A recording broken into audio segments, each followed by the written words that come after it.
The MLB offseason is flying by, with pitchers and catchers set to report being right around the corner. But this Phillies team still has some difficult decisions to make, both internally and on the trade market, and it is no coincidence that these names do overlap. I want to discuss a little bit about arbitration, where Ranger Suarez and Alec Bohm will each be facing that under club control. Talk a little bit about what it is and why I don't think it's coincidental that both these players are the two most frequent that we've seen in trade rumors. And I do just want to start by saying I think arbitration is like inherently a broken system. I think it's pretty dumb and kind of disruptive to the relationship between a player and a team to basically try and convince them why you deserve more money and sort of the bare bones of what it is. I guess I'll just pull up this article from Matt Watson here.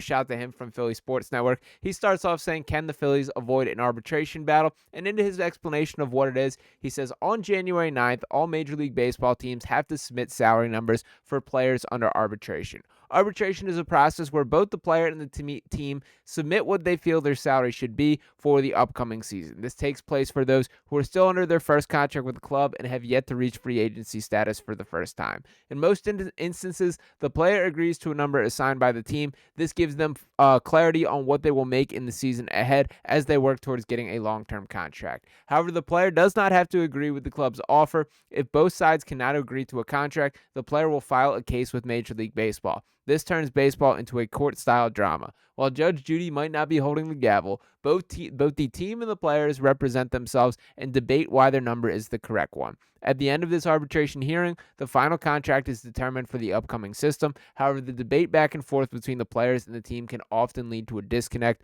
or hard feelings. From January 27th to February 14th, these hearings will take place. The Phillies hope to avoid going through this process with their players. Third baseman Alec Bohm, starting pitcher Ranger Suarez, outfielder Brandon Marsh, and second baseman Bryson Stott are all players they tendered contracts to earlier in this offseason. So, to me, the most interesting storyline with this is absolutely Alec Bohm, as I feel that's probably the most likely disconnect that there is. For starters, I think everyone in the entire baseball world has a hard time of evaluating who exactly Alec Bohm is at this point.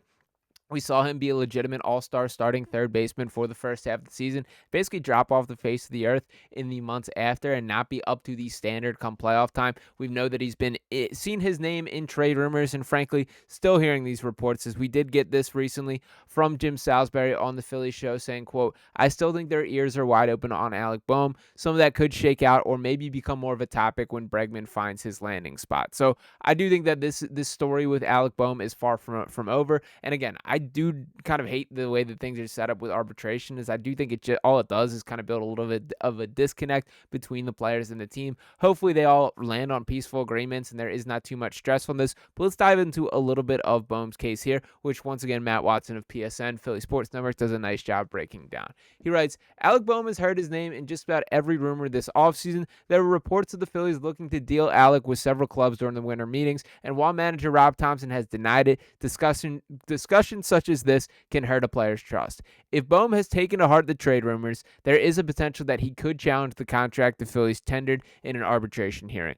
This then takes it a rocky situation and makes it worse for the Phillies. They would then have to battle their player in a hearing and tell the arbitrator why Alec is not worth the money that he's asking for. That could hurt the team's relationship with the third baseman, which might come back into play later in the season.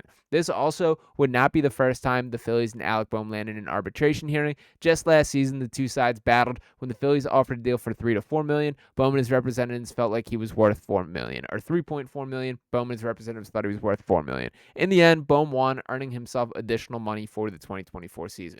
And really what all my spidey senses are telling me here is there is going to be a fractured relationship between Alec Bohm and this Phillies organization. It just feels like there are too many ways in which things can go wrong, whether this is through arbitration, through the trade rumors, or maybe through the conversations throughout the season as Aiden Miller starts to linger and look over the shoulder a little more. It just feels like we are heading a little bit for disaster with Alec Bohm. Now, we saw his production on the field last year. He finished with 15 home runs, 97 RBIs, a .332 on-base percentage in 554 at-bats, had 155 hits, still just 28 years old. One of the younger pieces, the youngest consistent starting fielder for this team. Johan Rojas, the only other option, who we'll see how much he actually ends up in the starting lineup this year. But the point being with this is Bohm should be looked at as a foundational piece of this Phillies roster, and he simply isn't. And I understand why not in the eyes of the Phillies, but I do have a great fear that we're coming towards disaster between how this ends, and I do think arbitration is only going to accelerate that process. Now,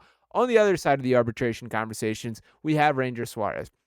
This one, I'm not sure what to make of. For starters, we do know that he changed representatives, that Scott Boras will be representing him if there is an arbitration case here.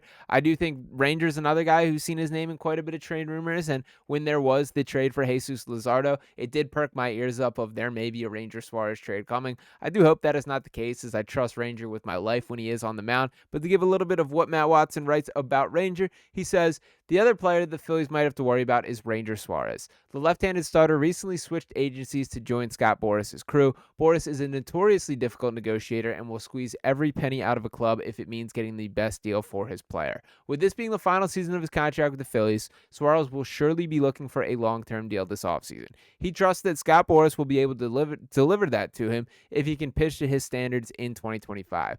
Before that takes place, however, Ranger Suarez could potentially look to gain more heading into the upcoming season. If Suarez does not agree with the Phillies' assessment of his worth, he can be another player that teams might have to take to an arbitration hearing. So that is my fear for Ranger. I do think personality-wise that Ranger is obviously far more easygoing than a guy like Alec Bohm, but that kind of doesn't matter if we get to that stage where the representatives will take over and Scott Boras is leading the charge. Now, while he does not come with the attitude concerns or as steep of a drop-off, there was kind of a similar story with Ranger Suarez, that he was pitching at a Cy Young level for most of the first half of the season. Then he did battle a back issue, a little bit of an arm issue. It did look like he was pitching through a dead arm for most of the second half of the season. Overall, he pitched in 27 games, had a 60% win-loss percentage, 150.2 innings pitched, only allowed 14 home runs, 145 strikeouts across those 150 innings, just 140 hits allowed, a 3.46 ERA and a 1.2 whip. But as I mentioned, the first half of the seasons, those numbers weren't incredible. A sub-2 ERA, he did look like he really had it going. And I also want to give him credit that when the moment mattered most, he did gut it out and perform for this team in the playoffs. That even while not having his best stuff, Ranger gave you a couple scoreless innings and fought his heart out on the mound, which is why I love Ranger Suarez so much. So me personally, I don't want there to be any sort of disconnect with Ranger Suarez, that I do hope you give him whatever is fair value right now, whatever he's really wants. I have no problem. I honestly think it's a better move to try and overpay a little bit now, or make sure that you are giving him a team or a player-friendly kind of contract to make sure that things are a little bit easier this offseason. If they are losing Ranger Suarez, it's going to be happening next year or in a trade midseason.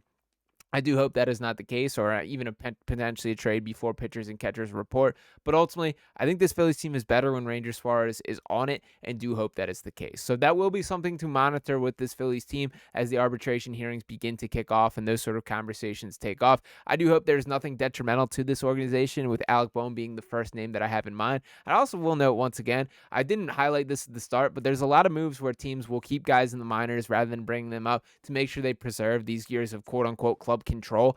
I just don't love the entire system that Major League Baseball has set up for the way this works. But the bottom line is everybody does play by the same rules. Some teams do it better than others, and you got to play by the rules that are in front of you. So can't complain too much when every other Major League Baseball team has to do the same things. But that will be something to monitor for this Phillies team moving forward. So let me know what you guys think on that. Do you have any concern that the relationship with Alec Bohm starts to go off the rails a little bit sooner than we expect? Any concern with Ranger Suarez? And I want to hear below, how many or both of these, what is the likelihood that each of these guys are on this Phillies roster, not this upcoming season, but next season? I want to hear for either of them, so drop those comments below. Appreciate each and every one of you guys for tuning in this video. As always, make sure you're smashing that subscribe button, dropping a like on this video, and I'll be back talking with you next time right here on Phillies Digest. Peace.